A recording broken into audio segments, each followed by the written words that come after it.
Racing, looking for a blistering speed at the start of the race, and there's the speed I'm talking about.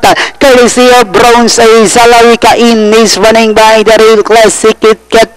Honor Class comes next, then followed over by Quaker Seal, Echo Mac, oh so discreet, while Niagara Boogie is the early trailer by about 10 lengths of the leader. Racing down the backstretch, we have the first is stepping Bronze Ace on its favorite position as the pace setter, enjoying a 4 lengths lead. Salawika in now in second, Classic Kit Kat moving upon the young Senaris Honor Class.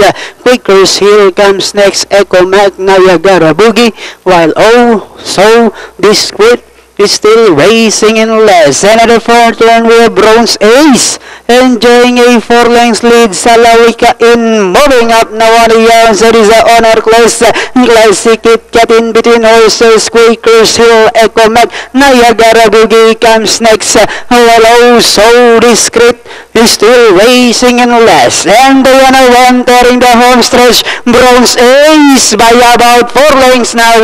And in second, Honor Class moving up is Niagara Boogie. Last 100 meters, Bronze Ace followed by Honor Class, Niagara Boogie, but it's still Bronze Ace, and finally Bronze Ace as the curtain closer.